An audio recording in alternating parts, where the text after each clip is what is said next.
I know that you enjoy writing a lot, and I want to ask, why did you get into it, and why do you do it? It dates back almost to school days. I had an English teacher when I was very young who gave me a passion for the English language.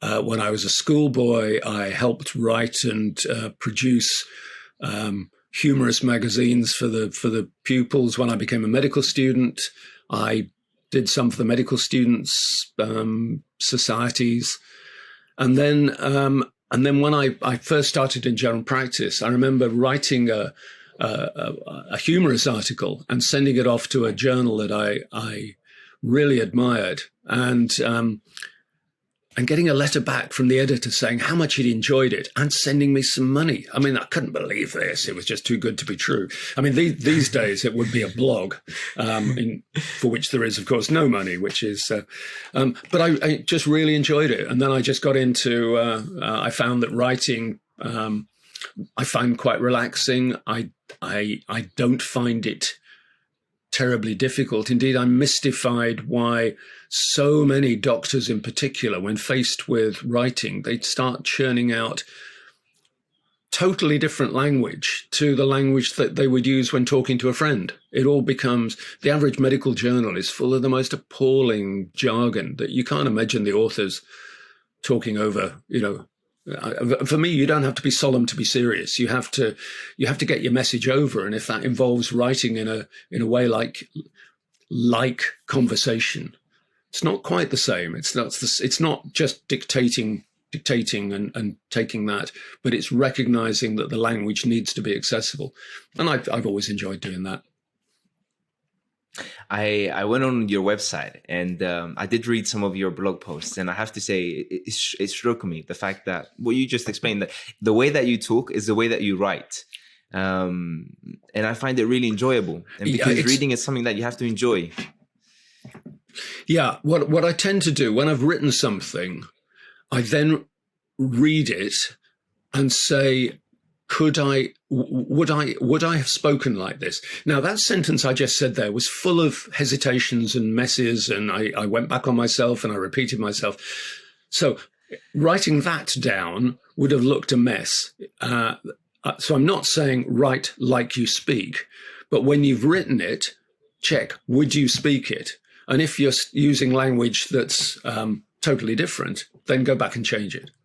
So it's an interestingly different way around. Mm-hmm. I mean, as I've spoken this morning, and I'm doing it again now. These sentences are a mess, so I would never write them like this. But every sentence that I write, I think you can read out loud, and it sounds normal. I came across this interesting idea that the way that a thought or an idea comes about is you think about it, and then you express it in language, you discuss it with other people, you share it to see how other people react. And then the highest form of expression is writing. And then you sit down and you make this idea and you distill it to its core, to its core, and you write it down in a passage. And then that helps you, if you go back, that helps you, not only it makes you a better speaker as well, and also makes you a better thinker. I want your thoughts on this. No, I think that's absolutely right. Absolutely right. And I've sometimes, started writing something and found as the writing is coming out that it's helping me understand what I think about the topic. That I don't. This may sound extraordinary, but at the beginning of if I'm writing a blog post, or in the old days writing an article for a magazine or a journal, I quite often didn't know where it was going to end up. But the act of writing helped crystallize in my mind. Discovered what I remember an extraordinary story. My earpiece has just fallen out. I hope my voice is still there. Still got me. I remember some years ago, a friend of mine who was at a council meeting at the Royal College of GPs, and there was this very, very eminent doctor sitting next to her, and he stood up to speak. And as he stood up to speak, he turned to her and he said, I can't wait to hear what I've got to say about this. I remember at the time thinking, that's an extraordinary thing to say. But I actually know what he meant, because he wasn't he wasn't quite sure where it was going to go. But the act of speaking and presenting was crystallizing in his mind.